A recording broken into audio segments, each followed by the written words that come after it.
बिस्मिल्लाहिर्रहमानिर्रहीम। अस्सलाम वालेकुम नाजरीन, सबसे पहले तो मैं माजरा चाहता हूँ, 2-3 दिन बुखार था, अभी भी मेरा गला सही नहीं है। अल्लाह का शुक्र है, काफ़ी फ़र्क है, तो सोचा कि कुछ आप लोगों के सामने रख दूँ। नाजरीन, जैसा कि मालूम है, 14 अगस्त गुजरा, तहरीक लब्बैक ने पूरे पाकिस्तान में रिकॉर्ड ही तोड़ दिए। पूरे पाकिस्तान में सबसे ज्यादा जो तादाद थी वो तहरीक लब्बैक के कारकुनों की थी। किसी भी बड़े शहर में जाकर देखो, सबसे ज्यादा जो तादाद थी, जो निकले तो पीटीआई वाले भी थे, लेकिन उनके जो निकलने का मकसद था ना, वो भी मैं आप लोगों के सामने रखूंगा कुछ वीडियो क्लिप लेके। उसको भी जो बेनकाब किया है वो तहरीक लब्बैक के कारकुनों ने किया है, उसके ऊपर बात करेंगे। बाकी तहरीक लब्बैक के तर्जमान डॉक्टर यासीन मलिक साहब ने एक इंटरव्यू दिया, उससे सवाल किया गया कि मीडिया के ऊपर पाबंदी हटने के बावजूद मीडिया तहरीक लब्बैक को क्यों नहीं दिखा रहा है। उसका भी उसने क्या जवाब दिया, उसके पीछे क्या वजूहात हैं, वो भी आप लोगों के सामने रख लिया। सबसे पहले नाज़रीन बात करते हैं कि 14 अगस्त जो जोश खरोश से मनाया गया, वहां लंदन हाई कमीशन के सामने एक कारकुन है तहरीक लब्बैक का। अच्छा, उसने अपने आप को शो तो नहीं किया कि मैं तहरीक लब्बैक का हूं। जितने भी तहरीक लब्बैक के यूट्यूबर हैं या उसके व्हाट्सएप ग्रुप हैं, उसमें वो वीडियो वायरल है, तो वो सिर्फ उसको एक ही एंगल से देख रहे हैं कि देखो एक रिजवी शेर है, उसने यूथियों को चुप करा दिया। ये तो मानना पड़ेगा, रिजवी शेर हैं तो दलेर, वो तो घुस जाते हैं, नहीं देखते हैं, सीधे सवाल करते हैं। लेकिन इसका एक दूसरा एंगल भी है कि मैं चाहता हूं पहले सुनो वो वीडियो में कहता क्या है, उसके ऊपर गौर करते हैं। हालांकि उसने शो नहीं किया है कि मैं तहरीक लब्बैक कहूं, लेकिन उसने कुछ अल्फाज ऐसे अदा किए हैं कि कोई भी आदमी आंखें बंद करके भी कह सकता है कि ये रिजवी शेर ही है और कोई नहीं हो सकता है। पहले तो ये सुनो कि उसने कहा क्या है और उसके जो दूसरा एंगल है उसके ऊपर बात करते हैं। इमरान खान ने इस झंडे को साइड पर रख दिया था, आप लोग थोड़ी सी अक्ल से काम लो।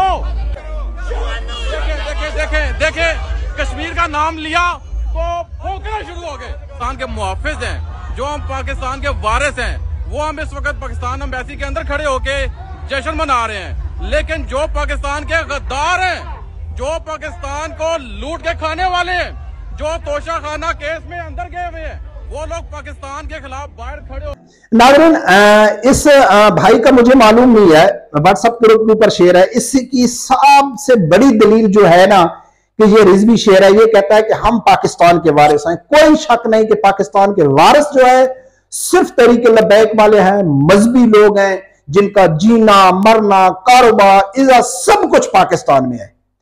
तो इससे ये बात वाज़ेह हो गई कि ये रिजवी शेर ही है। अच्छा, इसने क्या कहा है कि जो पाकिस्तान के वारिस हैं वो एम्बेसी के अंदर होकर खुशियां मना रहे हैं, जश्न आजादी मना रहे हैं, और जो चोर हैं, डाकू हैं, तोशा खाना से घड़ियां चोरी करने वाले हैं, वो बाहर एहतजाज कर रहे हैं।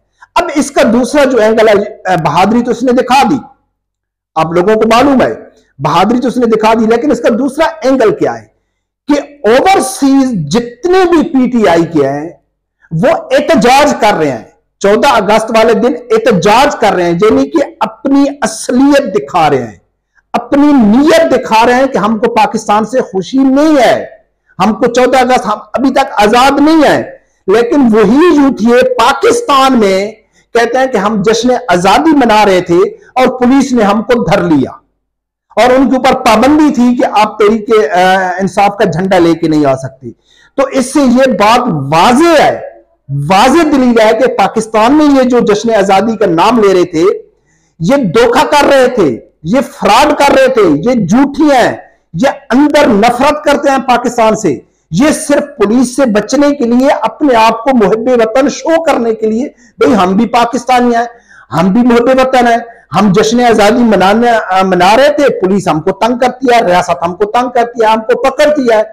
लेकिन सब लोगों को मालूम है कि आप लोगों की असलियत क्या है। जैसा कि मैंने कहा है कि इनको तो हक ही नहीं है जश्न आजादी मनाने का। अगर ये जश्न आजादी खुल के नहीं मनाते जो लंदन वालों ने किया है, तो ये तो गद्दार है। जो जश्न आजादी नहीं मनाएगा, वो पाकिस्तान की आजादी के ऊपर खुश नहीं है, तो वो तो गद्दार है। अगर ये जश्न आजादी कहते हैं हम मनाते हैं, तो किस मुंह से ये मनाते हैं? 1.5 साल तो आप लोग यही कहते रहे कि हम गुलाम है, गुलाम है, इमरान खान हमको हकीकी आजादी दिलाएगा, तो हकीकी आजादी तो आपको मिली नहीं है। तो नाज़रीन, रिजवी शेर ने सिर्फ बहादुरी ही नहीं दिखाई, बल्कि उसने जो पाकिस्तान की यूथ है उनकी असलियत भी कौम के सामने रख दिया है कि ये जो जश्न आजादी मना रहे हैं ना, इनका मकसद नहीं है जश्न आजादी मनाना, बस ये सिर्फ ढोंग कर रहे हैं, ड्रामा कर रहे हैं कि भाई देखो हम भी पाकिस्तानी हैं। अपने आप को पाकिस्तानी शो कर रहे थे, हालांकि 9 मई को इन्होंने जो ये पाकिस्तानी थे वो सब लोगों के सामने आ गया। अब नाज़रीन, मैं आप लोगों के सामने रखता हूं जो तहरीक लबैक के तर्जमान है डॉक्टर यासीन मलिक साहब।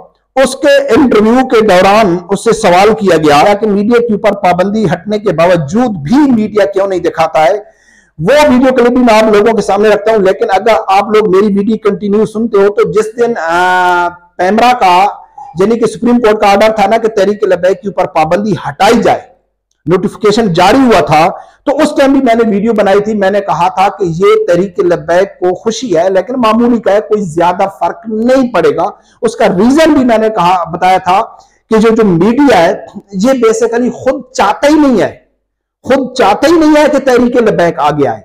तो यानी कि पाबंदी तो हट गई लेकिन फिर भी ये नहीं दिखाएंगे, ये मैंने अपनी वीडियो में जिक्र किया था। आज वही डॉक्टर यासीन मलिक क्या कह रहे हैं आप सुनो, फिर आगे जाके बात। सोशल मीडिया पे पाबंदियां हम पर हैं, इलेक्ट्रॉनिक मीडिया पे अभी इन्होंने एक फिर हमारे इधर सैफी साहब है, रिजवान सैफी साहब इस्लामाबाद से, इनका कैंडिडेट भी है हमारे MNA के, वो जाके पैमरा से पेपर लेके हमने तमाम चैनल्स को भेजा है, जितने सबको भेजा है। इनकी अपनी कोई मजबूरियां, इनके अपने मसाइल, इनके अपने मफाद, इनकी अपने मुनाफकत, ये तो हमारे साथ शुरू से चल रही है। लेकिन आपको एक बात बावर इसी पर बात कर लेते हैं, इसी पॉइंट को लेकर बात कर लेते हैं। आपने कहा नाज़रीन, डॉक्टर यासीन मलिक कह रहा है कि सबको हमने नोटिफिकेशन भी भेज दिए, सबको बता दिया, लेकिन इन लोगों की मजबूरियां हैं। तो नाज़रीन, इनकी मजबूरियां नहीं है, बैकडोर यानी कि कहा गया है कि भाई आप नहीं दिखाना, वो भी नहीं है। ये खुद मुनाफिक लोग हैं, खुद नहीं चाहते कि पाकिस्तान में शरई निजाम हो, खुद ये नहीं चाहते कि तहरीक लबैक सामने आए। यही बात मैंने कही थी कि भाई देखो, जो पाबंदी एक तो पैमरा की तरफ से पाबंदी थी ना, वो तो हट गई। अगर हुकूमत या पैमरा उनको खुफिया तौर पर बैकडोर ये हदायत जारी करती है कि आपने तहरीक लबैक के किसी रहनुमा को नहीं बुलाना है, तो ये मुमकिन नहीं है। 1 को 2 को 3 को 4 को या पूरे मीडिया को ऐसे बैकडोर नहीं कह सकते। वो एक प्रॉपर यानी एक नोटिस होता है पैमरा की तरफ से, सरकारी ऑफिशियल होता है, तो फिर तो हर आदमी कह सकता है कि भाई मैं मजबूर हूं, क्या करूं। लेकिन ये खुद मुनाफिक हैं, यहूद व नसारा के एजेंट है। इनके जो ट्वीट है, इनका एक एक अल्फाज है बिरूनी, जो इनके बाबा आका बैठे हुए हैं ना, जहां से इनको डॉलर मिलते हैं, जहां से इनको वीजे मिलते हैं, इनको प्रोटोकॉल मिलता है, वो लोग इसको चीज को देखते हैं कि ये किसको सपोर्ट कर रहे हैं। तो नाज़रीन, यही तो तहरीक लबैक का खौफ है। अल्हम्दुलिल्लाह, शुक्र है रब्बे परवरदिगार का कि यही तो तहरीक लबैक का खौफ है कि डर के मारे वो दिखाते नहीं है कि हमने 1 महीना अगर तहरीक लबैक को दिखाया तो फिर यकीनन यानी कि तहरीक लबैक आ जाएगी। तो नाज़रीन, अल्हम्दुलिल्लाह यही प्रेशर तहरीक लबैक इंशाल्लाह रखेगी और तो इसका तो प्रेशर इंशाल्लाह आखिर दम तक रहेगा। इंशाल्लाह जो मुस्तकबिल है, ये जो दौर है, वो इंशाल्लाह तहरीक लबैक का ही होगा। रब्बे परवरदिगार से यही दुआ है कि अल्लाह ताला हर आदमी को हक सच सुनने की और उसके साथ खड़े होने की तौफीक अता फरमाए। अल्लाह।